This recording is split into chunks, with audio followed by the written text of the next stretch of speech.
September 20th, 1942.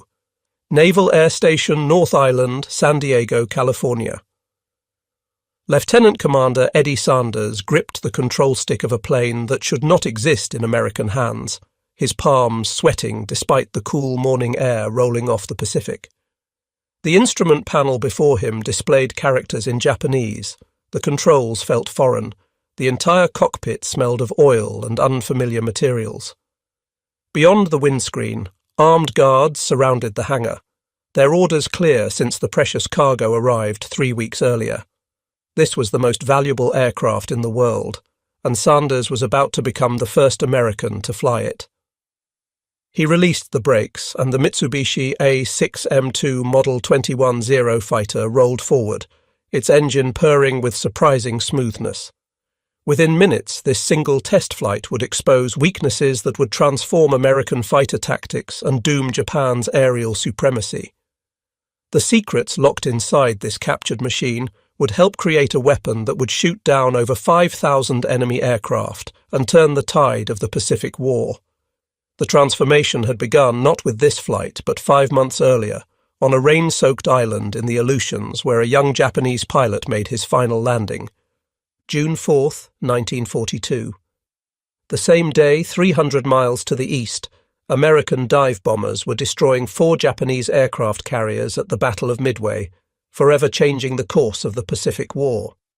But in the Aleutian Islands off Alaska, a smaller drama was unfolding that would prove equally transformative. 19-year-old Flight Petty Officer First Class Tadayoshi Koga launched his Zero fighter from the carrier Ryujo, part of a diversionary strike against the American base at Dutch Harbor. The morning mission went according to plan initially. Koga and his wingmen, Chief Petty Officer Makoto Endo and Petty Officer Tsuguo Shikada, attacked Dutch Harbor with devastating effect, shooting down an American PBY Catalina patrol bomber and strafing survivors in the water. The Zero performed exactly as designed, faster and more maneuverable than anything the Americans could field. Then a single bullet changed everything. Ground fire from Dutch Harbor, likely from a .50 caliber machine gun, struck Koga's aircraft, severing the oil return line. In an engine dependent on precise lubrication, this was a death sentence. Oil began spraying from the damaged line, and Koga knew he had perhaps 15 minutes before the engine seized completely. He radioed his flight commander about the damage and turned toward Akutan Island, 25 miles east of Dutch Harbor, designated by Japanese planners as an emergency landing site. A submarine waited offshore to rescue downed pilots. As Koga approached Akutan Island, he spotted what appeared to be a perfect emergency landing field, a long stretch of flat grassland half a mile inland from Broad Bight. His wingman circled above as Koga made his approach, landing gear extended for what should have been a routine wheels-down landing. Shikada, flying overhead, suddenly noticed water glistening between the grass stalks on his second pass. He realized with horror that the field was actually a bog, the grass concealing knee-deep mud and standing water. He tried to radio a warning, but it was too late. Koga was already committed to his landing. The Zero's wheels touched the grass at approximately 80 miles per hour. For a brief moment, the landing seemed successful. Then the main gear sank into the soft mud beneath the vegetation, catching with tremendous force. Physics took over. The lightweight fighter, its tail still travelling at landing speed, flipped completely over in a violent cartwheel.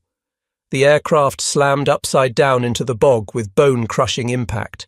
The force snapped Koga's neck instantly, killing him before he could draw another breath.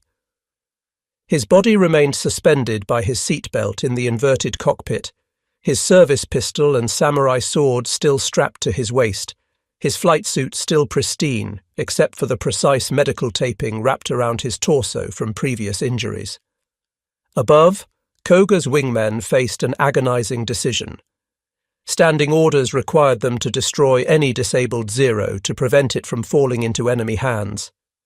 They circled the crash site multiple times, machine guns ready, looking for any sign that their comrade had survived. The aircraft appeared so intact, sitting upside down in the marsh like a turtle on its back, that they could not bring themselves to fire. Perhaps Koga was alive, trapped, waiting for rescue. They could not murder their friend on the chance he might survive. After several more passes, their fuel running low, they reluctantly turned west and returned to the Ryujo. The submarine assigned to rescue downed pilots searched the waters around Akutan for hours before the American destroyer USS Williamson drove it away. Koga's body and his Zero remained alone in the Aleutian wilderness, 5,000 miles from Japan, waiting to betray every secret of the Empire's most feared weapon. For 5 weeks, Koga's Zero sat undisturbed in the Akutan bog. The crash site lay out of sight of standard shipping lanes and aerial patrol routes, hidden in a small valley that received perhaps 6 days of clear visibility per month through the perpetual Aleutian fog. The aircraft carrier forces that might have searched for Koga had already retreated westward after the catastrophic defeat at Midway. The young pilot's fate became another casualty statistic in a war that was rapidly turning against Japan. Then, on July 10, 1942, an American PBY Catalina patrol bomber piloted by Lieutenant William Thies became lost. Navigation in the Aleutians was treacherous, with magnetic compasses unreliable near the Arctic Circle and landmarks obscured by near-constant fog. Thies had been navigating by dead reckoning when he spotted the Shumagin Islands through a break in the clouds. Recognizing his position, he corrected course for Dutch Harbour, choosing to fly directly over Akutan Island rather than around it to save time and fuel. Machinist mate Albert Knack, serving as plane captain, happened to glance down at precisely the right moment. Through a temporary gap in the fog, he spotted an unusual shape in the marsh below, something that did not belong in the Aleutian landscape. The bright red circles on the wings were unmistakable. Thies circled the site several times, noting the position carefully on his charts. The Zero appeared remarkably intact, a prize beyond imagination. He immediately returned to Dutch Harbour to report the discovery. Within hours, a recovery party landed near the crash site. What they found exceeded their wildest hopes. The Zero had landed in perhaps the only spot on Akutan Island where the bog was soft enough to cushion the impact while being firm enough to prevent the aircraft from sinking. The marsh had acted like a giant shock absorber, dissipating the force that would have shattered the airframe on solid ground. Aside from a crushed windscreen, bent propeller tips, broken landing gear, and damaged wingtips, the aircraft was fundamentally intact. The recovery team carefully removed Koga's body from the cockpit and buried him with military honours on a hillside overlooking the crash site. They noted the extensive medical taping around his torso, suggesting previous injuries or precautionary measures against high acceleration manoeuvres. His personal effects, including his pistol and sword, were removed as intelligence materials. Then began the challenging task of extracting a fighter aircraft from an Aleutian bog. The recovery operation took nearly 3 weeks of back-breaking labour in some of the most inhospitable conditions on Earth. Workers constructed a makeshift road using logs and planking, slowly winching the captured fighter across a half-mile of treacherous ground to Broad Bight, where it could be loaded onto a barge. The entire operation proceeded in perpetual damp cold, with equipment that froze or rusted overnight. But the prize was worth any hardship. By late July, the Zero had been loaded aboard a cargo ship for transport to the United States.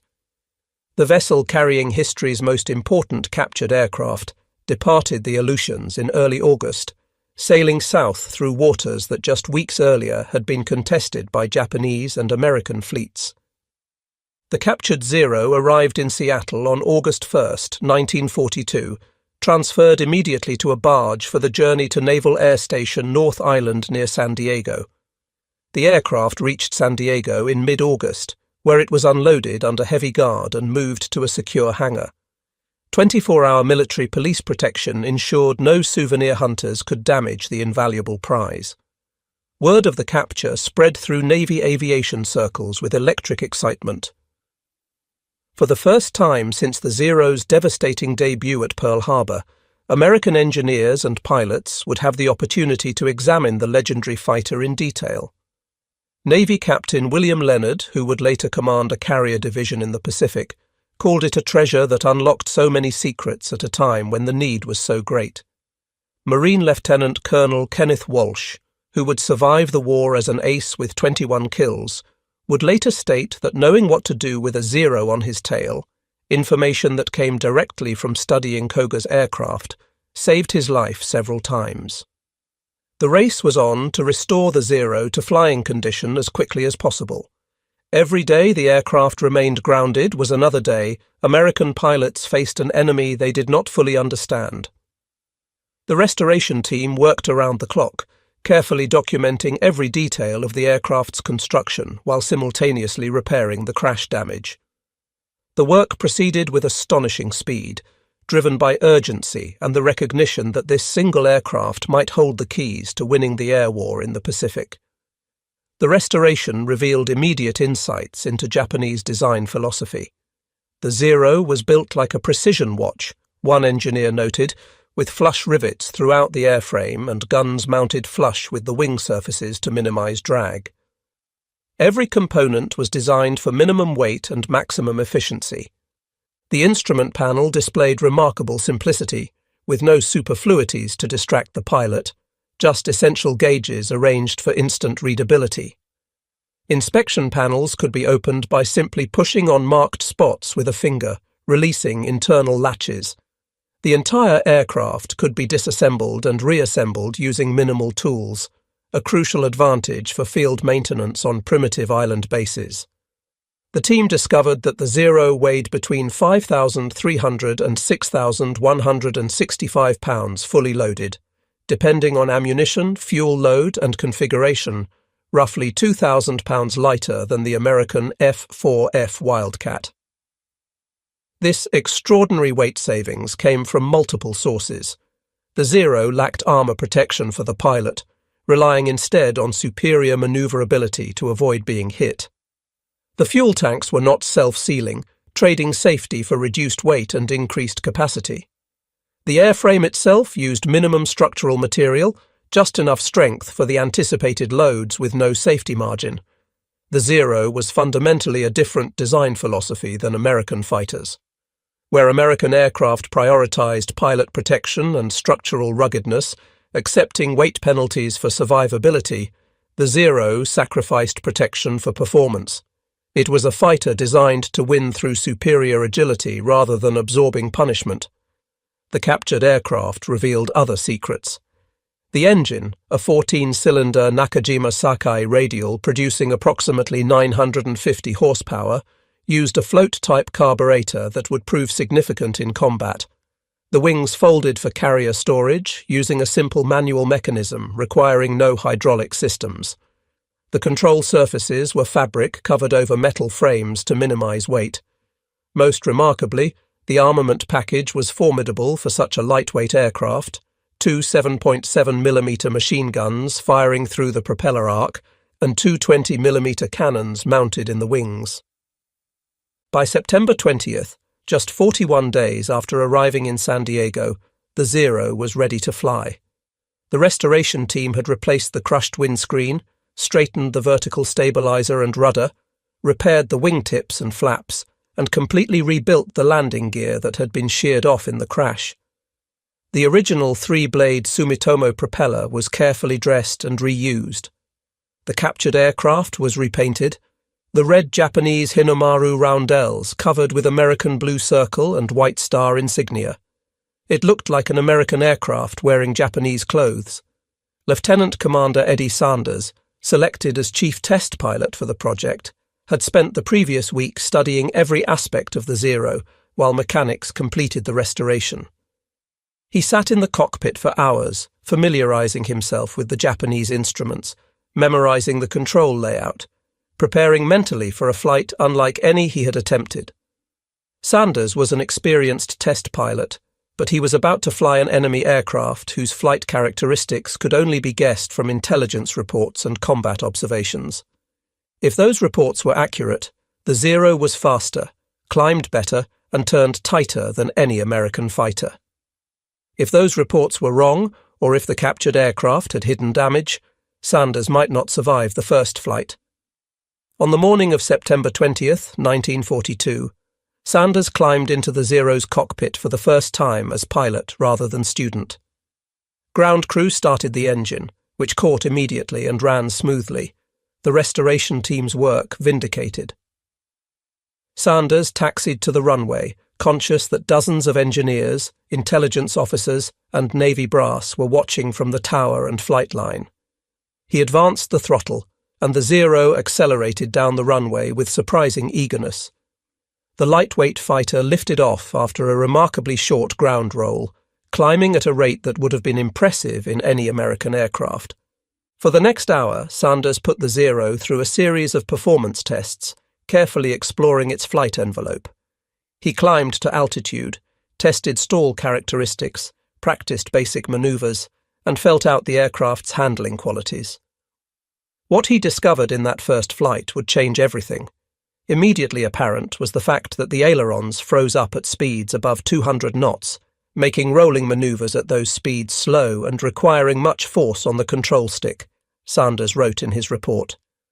The Zero rolled to the left much easier than to the right.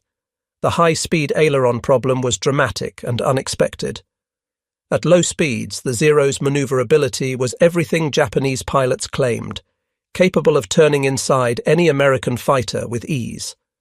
But above 200 knots, roughly 230 miles per hour, the ailerons became increasingly heavy and unresponsive. The fabric-covered control surfaces ballooned with air pressure at high speeds, requiring enormous stick force to overcome. American fighters, with their metal-covered control surfaces and hydraulic boost systems, maintained full control authority at all speeds. Sanders discovered a second critical weakness during negative acceleration maneuvers. When he pushed the stick forward sharply, inducing negative gravitational forces, the Zero's engine coughed and died.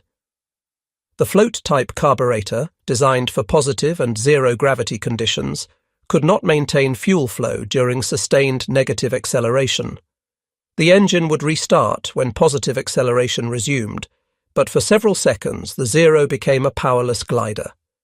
This weakness had profound tactical implications that Sanders recognized immediately.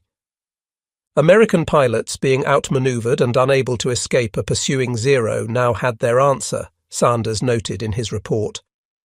Go into a vertical power dive, using negative acceleration if possible to open the range while the Zero's engine was stopped by the forces involved. At about 200 knots, roll hard right before the Zero pilot could get his sights lined up. Sanders completed 24 test flights over the next 25 days, each one revealing additional details about the Zero's capabilities and limitations. He tested the aircraft at various altitudes, power settings, and combat configurations. He performed mock dogfights against American fighters, with other test pilots flying F-4F Wildcats and newer aircraft. The data accumulated from these flights was extraordinary. The Zero's maximum speed was slightly less than the F-4F Wildcat, contrary to combat reports suggesting the Japanese fighter was faster. Sanders speculated this might be due to reconstruction weight, as the restoration team had been unable to source exact replacement materials for some components.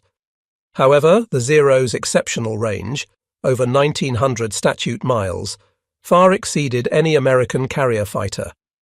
The aircraft could remain airborne for over 6 hours, enabling it to escort bombers deep into enemy territory or patrol vast expanses of ocean. The Zero's rate of climb exceeded American fighters significantly, capable of reaching 20,000 feet faster than an F-4F could reach 15,000 feet. In turning combat at low speeds, the Zero could complete a full circle in time for American fighters to complete only 3/4 of a turn. These performance characteristics explained why early war combat had favored Japanese pilots so decisively.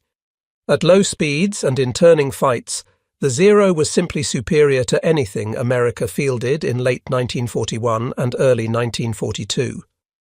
But Sanders' tests revealed that these advantages came with exploitable weaknesses. The Zero's light construction meant it could not withstand battle damage. Hits that would merely damage an American fighter often proved fatal to the Zero, which lacked armor and self-sealing fuel tanks.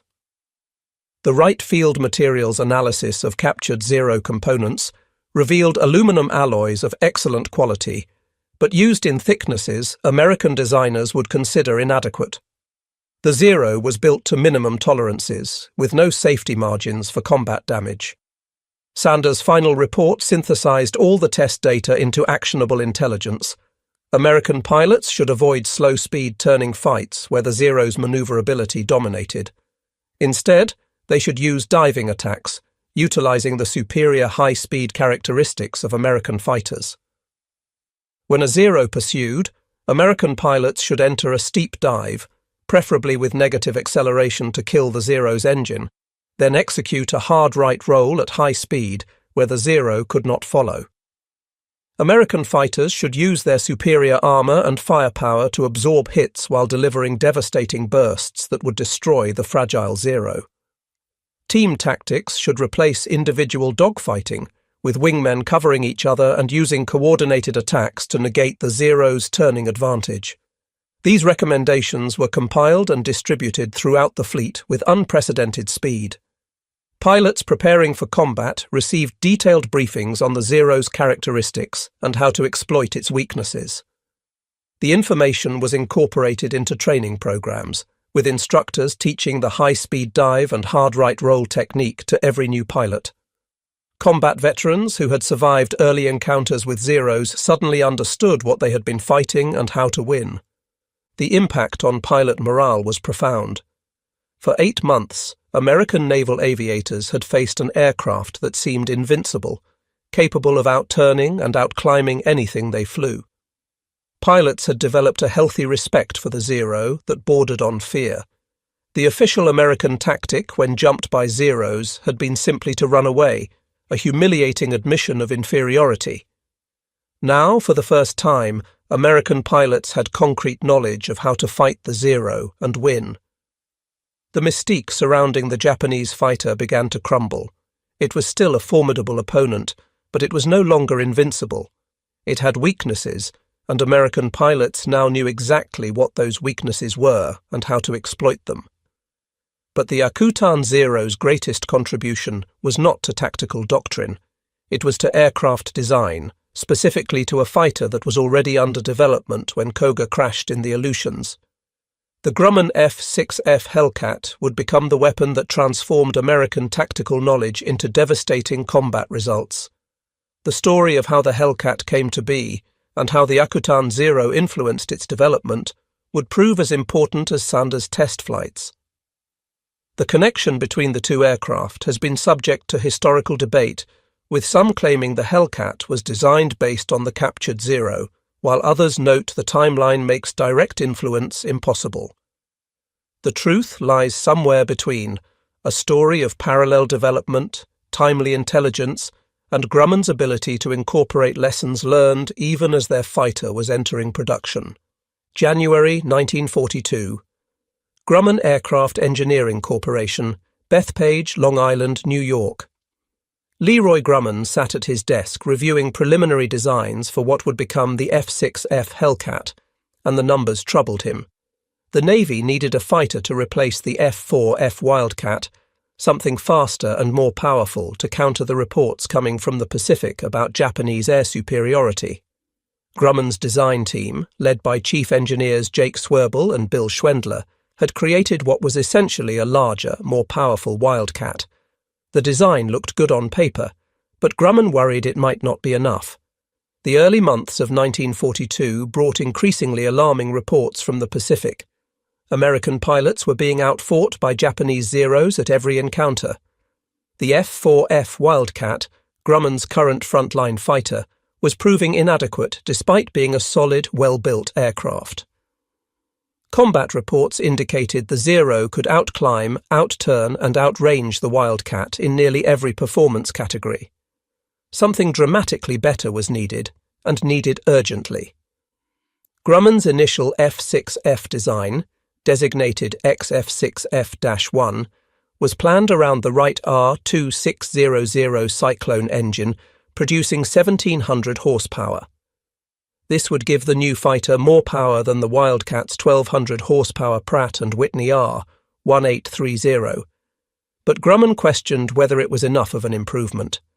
The company had been developing the XF6F-1 since mid-1941, with the formal contract signed on June 30, 1941, nearly a year before Koga's Zero crashed in the Aleutians.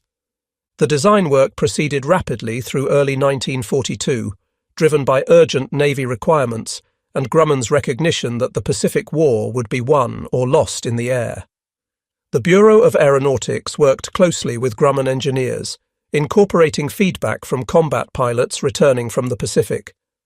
On April 22, 1942, 6 weeks before the Battle of Midway and 7 weeks before Koga's crash, Lieutenant Commander Edward Butch O'Hare visited Grumman's Bethpage facility. O'Hare, fresh from combat operations in which he had single-handedly defended the carrier Lexington against Japanese bombers, earning the Medal of Honor, met with Grumman engineers to discuss the F-4F Wildcat's performance against the Zero. His insights were sobering. The Zero was faster than American intelligence had estimated, climbed better than seemed physically possible for its engine power, and could turn inside the Wildcat with ease. O'Hare emphasized that American fighters needed more power, better climb rate, and improved visibility for the pilot. The day before meeting with Grumman engineers, O'Hare had met with President Franklin Roosevelt during the Medal of Honor presentation ceremony. The president asked what was needed in a new naval fighter. O'Hare's response was direct and memorable: a plane that will go upstairs faster. Bureau of Aeronautics. Lieutenant Commander A.M. Jackson, working closely with Grumman, directed specific design changes based on combat experience.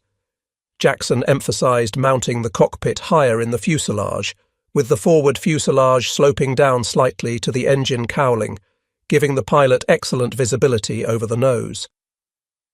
He stressed to Grumman engineers that you cannot hit them if you cannot see them. These changes were incorporated into the XF6F design before Koga's Zero was even discovered.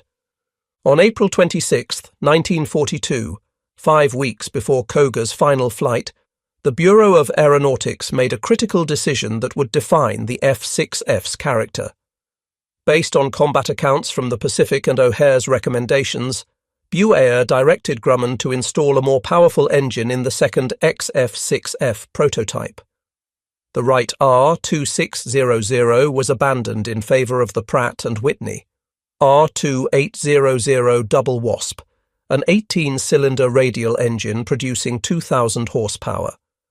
This was the same engine being used in the Vought F4U Corsair and Republic P-47 Thunderbolt, and it represented a 50% increase in power over the original XF6F-1 design. Grumman complied by redesigning and strengthening the F6F airframe to handle the more powerful engine. The change required modifications to the engine mount, cooling system, and structural components throughout the aircraft. It meant delays in the development schedule, but the performance gains would be worth it. Grumman estimated the new power plant would increase performance by 25% over the original design. The engine change decision came from multiple factors converging simultaneously. The R2800 had proven reliable in testing and was entering production for other aircraft programs. Pratt & Whitney could provide engines without the delays plaguing the Wright R2600 development. Most importantly, combat reports indicated that incremental improvements would not be sufficient. American fighters needed a quantum leap in performance to match or exceed the Zero's capabilities. The first XF6F-1 prototype, still fitted with the Wright R2600 Cyclone engine, made its maiden flight on June 26, 1942, with test pilot Bob Hall at the controls. This was 8 days before Koga crashed in the Aleutians, and 6 weeks before the Zero was discovered. The prototype performed well, demonstrating good handling characteristics and no serious vices, but its performance with the 1700 horsepower Cyclone confirmed Grumman's concerns that more power was needed. The second prototype, designated XF6F-3 and fitted with the 2000 horsepower R2800 double wasp, first flew on July 30, 1942. This was 20 days after the Akutan Zero was discovered, but 2 months before it would be restored to flying condition and tested. The XF6F-3's performance exceeded expectations. The additional power transformed the design, giving it the climb rate and speed needed to compete with the Zero on equal terms. But the Hellcat's development did not stop there. Throughout the summer of 1942, Grumman engineers continued refining the design based on ongoing combat reports and intelligence from the Pacific. When the Akutan Zero arrived in San Diego in mid-August, detailed technical data began flowing to the Bureau of Aeronautics and Grumman within days. The captured aircraft had not yet flown, but physical examination revealed crucial information about its construction, weight, armament, and design philosophy. This intelligence arrived at a critical moment in the F6F's development. The basic design was set, the engine selected, and the first prototypes flying. But production had not yet begun, meaning changes could still be incorporated relatively easily. Grumman engineers studied the Zero data with intense interest, looking for ways to ensure their fighter could not just match but exceed the Japanese aircraft's capabilities. The Zero weighed between 5,300 and 6,100 pounds fully loaded. The F6F would weigh over 12,000 pounds. This enormous weight penalty, more than double the Zero's weight, had to be compensated by additional power and intelligent design. Grumman's philosophy differed fundamentally from the Japanese approach. Where the Zero sacrificed protection for performance, the F6F would provide both. Roy Grumman, the company's founder, made a key decision after studying the Zero data. He determined that Grumman could match or surpass the Zero in most respects without sacrificing pilot armour, self-sealing fuel tanks, and robust fuselage structure. The F6F would compensate for the extra weight with additional power from the R2800 engine. This decision shaped everything that followed. The F6F would be built tough, capable of absorbing battle damage that would destroy a Zero. It would protect its pilot with armor plate behind the seat and bulletproof windscreen. It would carry self-sealing fuel tanks that could take hits without catastrophic fires. It would have redundant systems and robust structure capable of withstanding hard carrier landings and combat damage. The weight penalty would be overcome by raw power and intelligent design that made the most of available performance.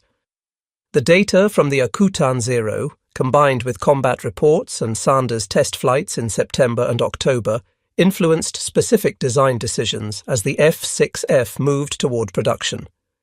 The F6F's wings were designed for high-speed performance, using a different airfoil and control surface design than the Wildcat.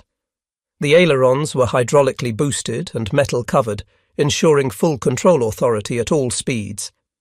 This directly addressed the high-speed aileron problems Sanders discovered in the captured Zero. The F6F would be able to roll effectively at speeds where the Zero's controls locked up. The F6F's fuel system used a pressure carburetor rather than the float type used in the Zero. This ensured the engine would continue running under negative acceleration, eliminating the weakness Sanders had exploited in his test flights. An F6F pilot could dive away from a pursuing Zero without his engine quitting at the crucial moment. The F6F structure was designed to handle 9G positive and 6G negative acceleration, far exceeding the Zero's structural limits. This meant F6F pilots could use aggressive maneuvers without fear of structural failure, while Zeros attempting to follow would risk breaking up. The armament package was increased to 650 caliber machine guns compared to the Wildcat's 4. Later versions would offer the option of 220mm cannons and 450 caliber guns. The concentrated firepower could destroy the lightly built Zero with short bursts, while the F6F's armoured structure could absorb return fire. Visibility from the cockpit was exceptional, with the raised pilot position providing clear views in all directions. This addressed Jackson's emphasis that pilots could not shoot what they could not see. The design incorporated lessons from the Thatch weave and other defensive tactics, recognizing that visibility was crucial for mutual support between wingmen. On October 3, 1942, the first production F6F-3 made its maiden flight, just 2 weeks after Sanders completed his initial test flights in the Akutan Zero. The timing was not coincidental. Production had been deliberately delayed until engineers could incorporate the latest intelligence. The myth that the F6F was designed based on the Akutan Zero is demonstrably false, given that the basic design predated Koga's crash and the engine change decision came before the Zero was even discovered. But the timing allowed Grumman to refine the F6F's final configuration based on knowledge gained from the captured aircraft, incorporating tactical lessons before production ramped up. The first production F6F-3S began reaching fleet squadrons in early 1943. Fighting Squadron 9 received the first operational Hellcats in February 1943, embarking on the carrier Essex for training and workup. The pilot's reaction to the new fighter was enthusiastic. After months of fighting in F4F Wildcats, struggling against superior Japanese aircraft, the F6F felt like a quantum leap in capability. It was faster, climbed better, had more firepower, better visibility, and felt solid in a way the Wildcat never had. Pilots quickly discovered the F6F was remarkably easy to fly. Grumman had designed it specifically to be operated by relatively inexperienced pilots fresh from training, recognizing that wartime expansion would flood the fleet with newly minted aviators. The F6F had no bad habits, no tricky characteristics that could kill an unwary pilot. It was stable, predictable, and forgiving of mistakes. Carrier landings, the most challenging aspect of naval aviation, were straightforward in the Hellcat. The robust landing gear absorbed hard impacts that would have collapsed lesser aircraft.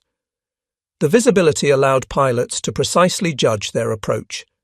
The controls remained responsive at the low speeds required for carrier approaches. Production ramped up with astonishing speed. Grumman built a new factory at Bethpage specifically for F6F production, with the first aircraft rolling off the line before the factory buildings were even completed. At peak production in 1944, Grumman produced 644 aircraft in a single month, 1 Hellcat per hour, an aircraft production record never equalled. The scale was staggering.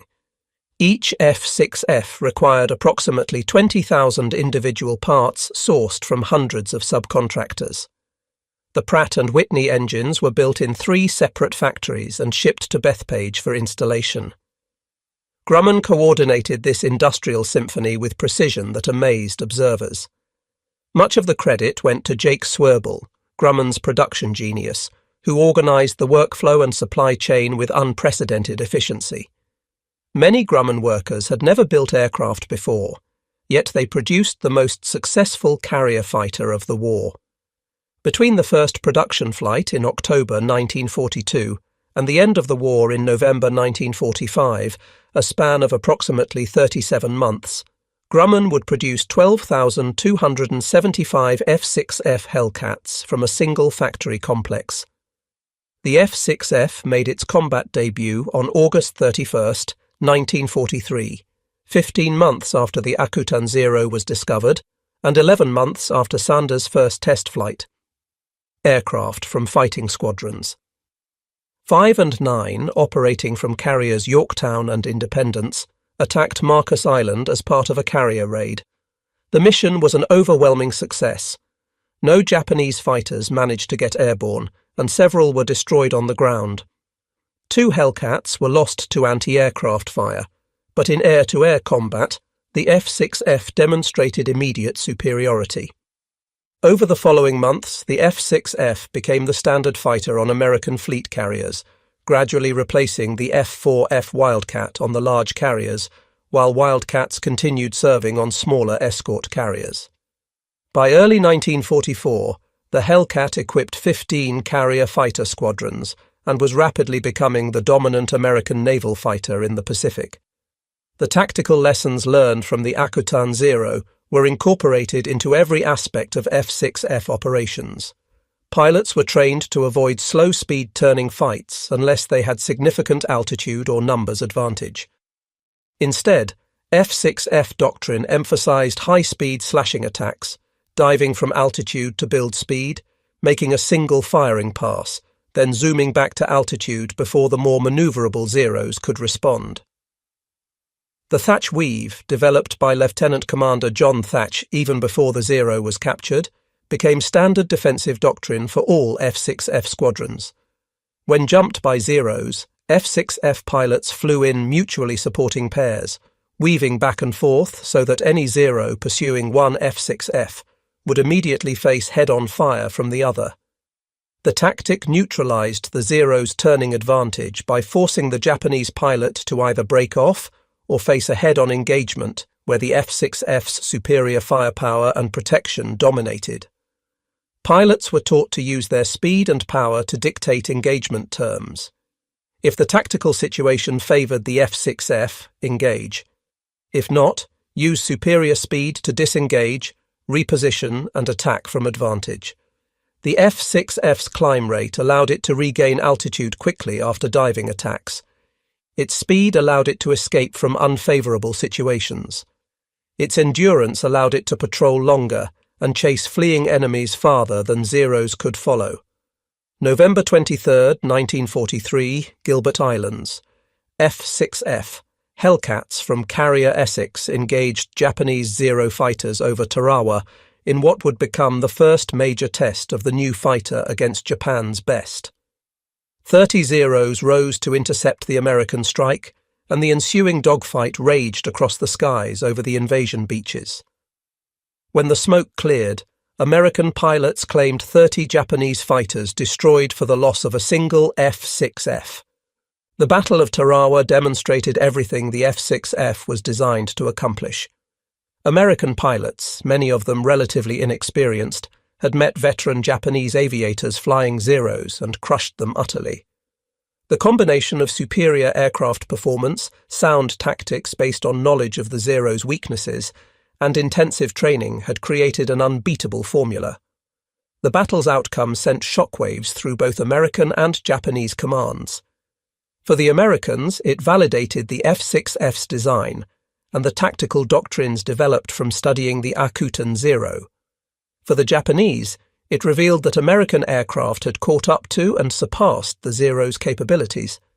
The age of Japanese air superiority was ending, but Tarawa was just the beginning.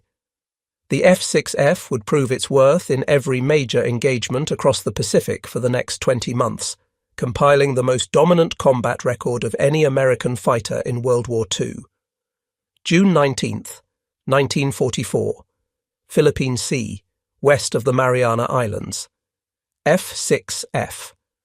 Hellcats from 15 American aircraft carriers, 7 large fleet carriers and 8 light carriers of Task Force 58, prepared to face the largest Japanese carrier aviation force assembled since the Battle of Midway 2 years earlier.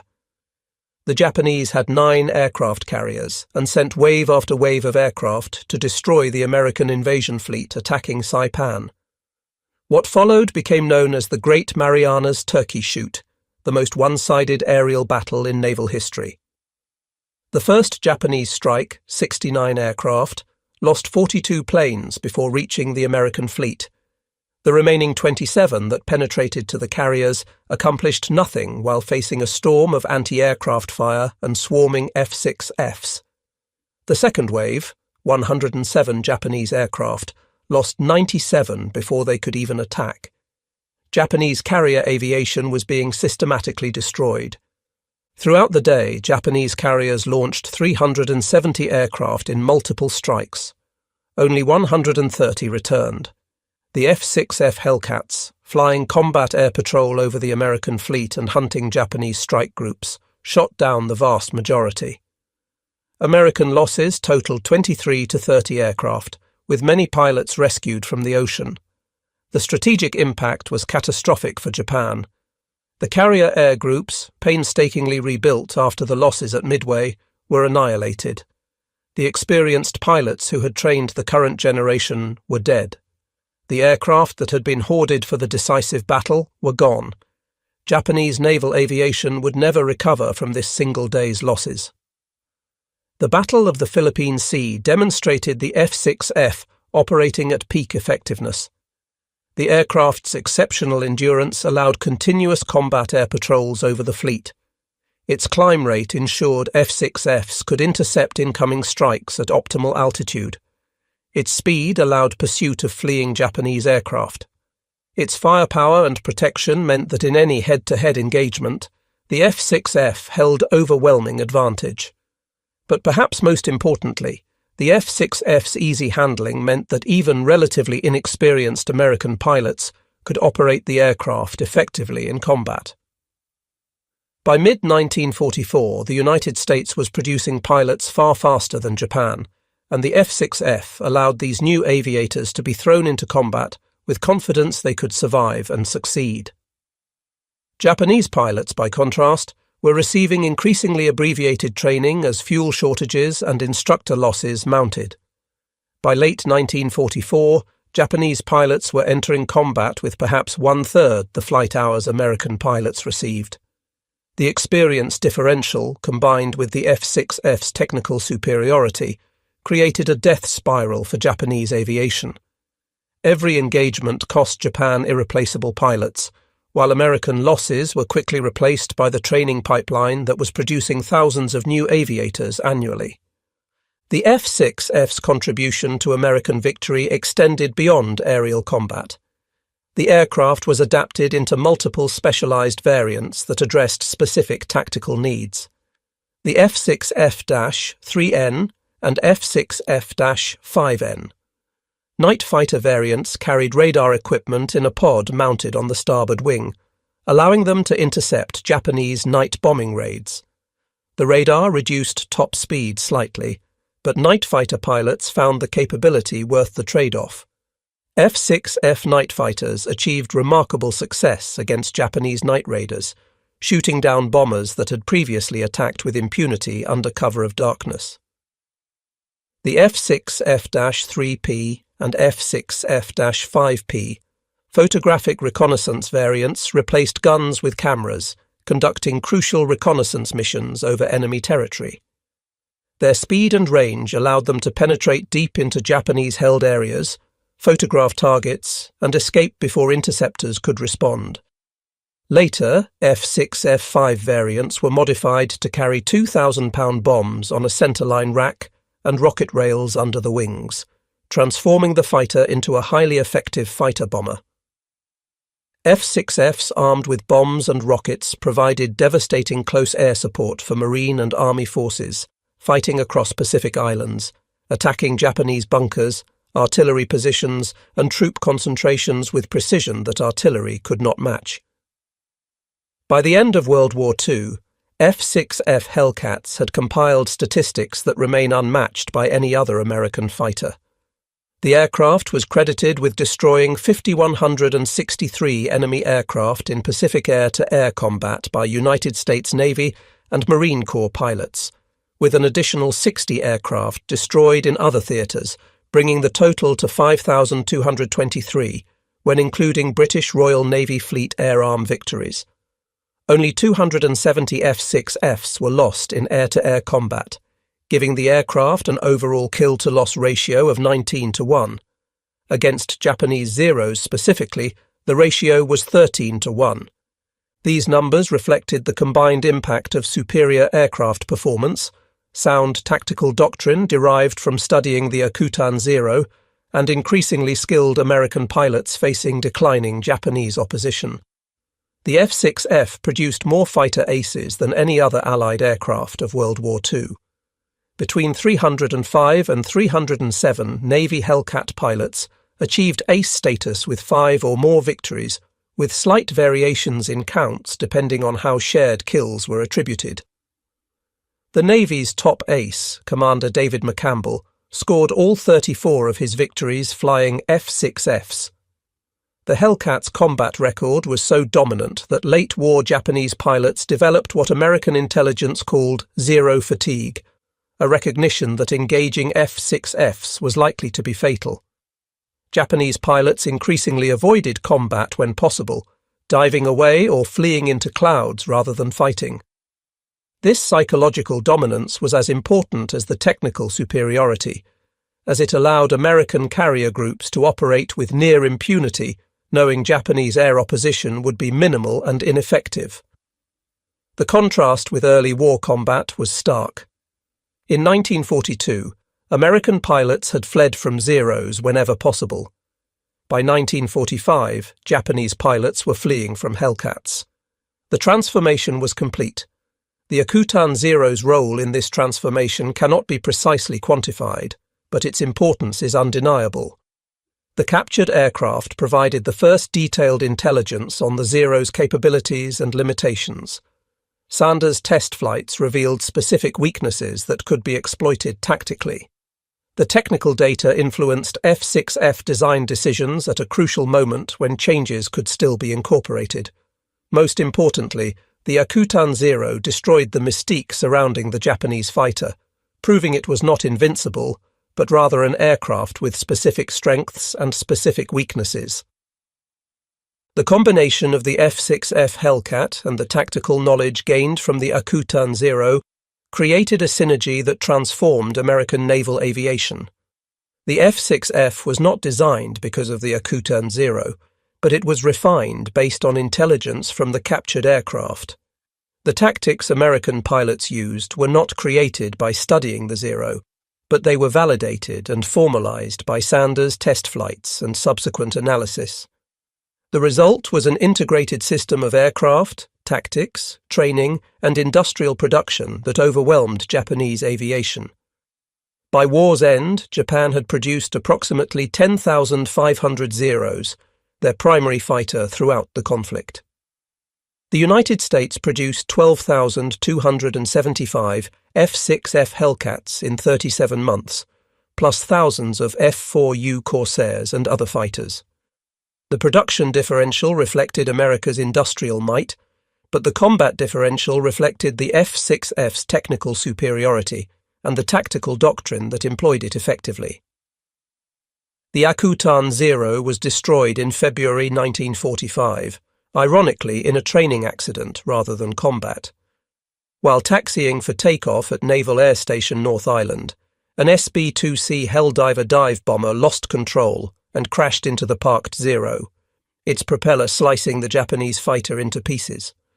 William Leonard salvaged several gauges from the wreckage, donating them to the National Museum of the United States Navy. The Alaska Heritage Museum and Smithsonian National Air and Space Museum also preserved small pieces.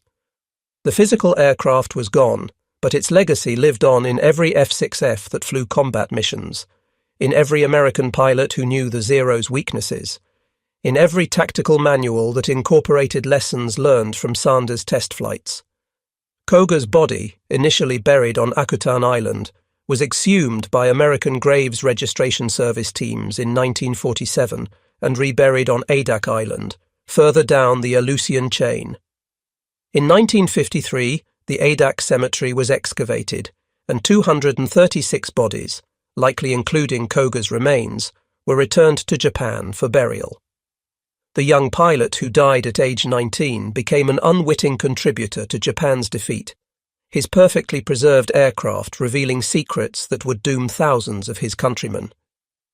The historical debate about the Akutan Zero's importance continues.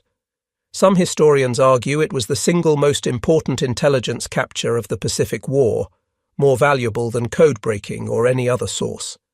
Others contend that American victory was inevitable regardless, and the Zero's capture merely accelerated trends already underway. Japanese historian and Air Self-Defense Force Lieutenant General Masatake Okumiya, who flew as a staff officer in most major Pacific carrier battles, stated that the acquisition of the Akutan Zero was no less serious than the Japanese defeat at Midway. The Zero's secrets being revealed to American engineers and test pilots represented a catastrophic intelligence failure whose consequences rippled throughout the remaining war years. Fighter ace William Leonard called the captured Zero, a treasure that unlocked so many secrets at a time when the need was so great. Marine ace Kenneth Walsh credited intelligence from Koga's Zero with saving his life several times, the tactical knowledge allowing him to survive early encounters that might otherwise have been fatal. The truth likely incorporates elements of all these perspectives. The Akutan Zero was not solely responsible for American victory, which rested on industrial capacity, code-breaking, submarine warfare, and numerous other factors. But it was a crucial piece of the puzzle, arriving at exactly the right moment to influence aircraft design decisions and tactical doctrine development. Without the Akutan Zero, the F6F would still have been an excellent fighter, American industry would still have overwhelmed Japan's production, and American victory would likely have been achieved. But the process might have taken longer, cost more American lives, and involved greater uncertainty about how to defeat the Zero's capabilities. The 19-to-1 kill ratio represented the culmination of multiple factors converging perfectly. Superior aircraft design that prioritized both performance and pilot protection. Tactical doctrine derived from studying the enemy's capabilities and weaknesses. Training that prepared pilots for the realities of combat. Industrial production that ensured numerical superiority. And crucially, detailed intelligence about the enemy's primary weapon gained from a single nearly intact example captured by chance in the Aleutian wilderness. American servicemen who flew F6F Hellcats during the war gathered at various reunions over the decades following World War II. Many were F6F Hellcat pilots who had dominated the skies over the Pacific, now sharing their memories and honouring fallen comrades. The speakers at these gatherings repeatedly referenced the Akutan Zero and the intelligence it provided. They spoke of how knowing the Zero's weaknesses had given them confidence in combat. They described using the high-speed dive and hard right roll technique Sanders had discovered. They explained how the F6F's design incorporated lessons learned from the captured Japanese fighter. Veterans consistently emphasized a common theme. "We were told the Zero was invincible," one former fighter ace explained. "We believed it because we had seen what it could do to our aircraft in early combat. Then we learned its secrets from the captured plane in Alaska. We learned it could not roll at high speed. We learned its engine quit under negative acceleration. We learned it was fragile and would burn if hit. And suddenly it was no longer invincible. It was just another aircraft, one we could beat if we flew smart. The F6F gave us the tools. The Akutan Zero gave us the knowledge. Together they gave us victory." The F6F Hellcat remained in frontline service through the end of World War II, gradually being supplemented by the F4U Corsair as that aircraft's carrier landing problems were resolved. After the war, Hellcats were quickly phased out of fleet service, replaced by jets and more modern propeller fighters. Many went to reserve squadrons where they served into the early 1950s. Others were converted to target drones or scrapped. The last Navy Hellcat was retired in 1954, just 9 years after the war ended. The rapid obsolescence was testament to how quickly aviation technology advanced during and after World War II. An aircraft that was state-of-the-art in 1943 was hopelessly outdated by 1954, unable to compete with jets that flew twice as fast and climbed 3 times as quickly. But the Hellcat's combat record ensured it would never be forgotten. Museum displays across the United States feature preserved F6Fs, many restored to flying condition. Airshow crowds watch with awe as vintage Hellcats perform, their distinctive sound and profile evoking an era when American naval aviation achieved dominance through a combination of engineering excellence and tactical brilliance. Approximately 70 F6F Hellcats survive in museums and private collections worldwide. 7 remain airworthy, all based in the United States, regularly flown at air shows and commemorative events. Each flight is a reminder of the 12,000 aircraft that rolled off Grumman's assembly lines, the 34,000 pilots who flew them in combat, and the 5,000 enemy aircraft they destroyed. The Akutan Zero itself lives on only in fragments scattered across museums and in thousands of pages of test reports and intelligence analyses archived in the National Archives. But its impact on the Pacific War far exceeded its physical presence. A single aircraft, captured by chance, tested for a few months and destroyed in an accident, contributed to American victory in ways that can never be precisely measured, but can never be dismissed. Lieutenant Commander Eddie Sanders, the test pilot who first flew the Akutan Zero, lived to see the F6F's combat success. He continued serving in various aviation test and evaluation roles throughout the war, contributing to development programs for multiple aircraft types. After the war, he retired from the Navy and worked in aerospace industry, his expertise in aircraft testing valuable in the rapid technological advancement of the post-war era. He passed away in the 1970s, having witnessed the complete transformation of naval aviation from propeller fighters to supersonic jets. Sanders rarely spoke publicly about his role in testing the Akutan Zero, considering it simply one assignment among many in a career devoted to naval aviation. But those who served with him recognized the importance of his work. His careful test flights, detailed reports, and analytical insights had contributed directly to American tactical doctrine and indirectly to F6F design decisions. He was a quiet professional who did his job superbly at a moment when it mattered most. The broader lesson from the Akutan Zero and F6F Hellcat story extends beyond World War II. Modern military forces spend billions on intelligence gathering, technical analysis, and threat assessment because the Akutan Zero example proved how valuable detailed knowledge of enemy capabilities can be. Every captured enemy aircraft, every defector who brings technical information, every intelligence source that reveals enemy weaknesses is potentially another Akutan Zero, a key that unlocks tactical and technological advantages. Understanding your enemy's capabilities and limitations can mean the difference between victory and defeat. A single piece of hardware, properly analyzed and exploited, can influence the design of weapons systems, the development of tactics, and the outcome of battles. The Akutan Zero arrived at precisely the moment when it could influence F6F development. Sanders's test flights revealed weaknesses at exactly the time when pilots needed confidence to face the Zero. The tactical lessons were distributed when training programs could incorporate them. A year earlier or later, the impact might have been minimal. The timing was perfect, and America exploited it fully. The Zero in 1942 was arguably the world's best carrier fighter, superior in many respects to anything America fielded. But America's ability to produce thousands of F6Fs, train tens of thousands of pilots, and sustain combat operations across an ocean gave it advantages the Zero's technical excellence could not overcome. Quality matters, but quantity has a quality of its own, especially when combined with tactical intelligence and sound doctrine. The F6F Hellcat and the Akutan Zero represent two sides of this equation. The Hellcat was the product of American industrial might, engineering skill, and tactical intelligence synthesis. The Akutan Zero was fortune's gift to American intelligence, a stroke of luck that revealed crucial information about the enemy's capabilities. Together, they created a combination that proved unstoppable, transforming American naval aviation from defensive inferiority in early 1942 to overwhelming dominance by mid-1944.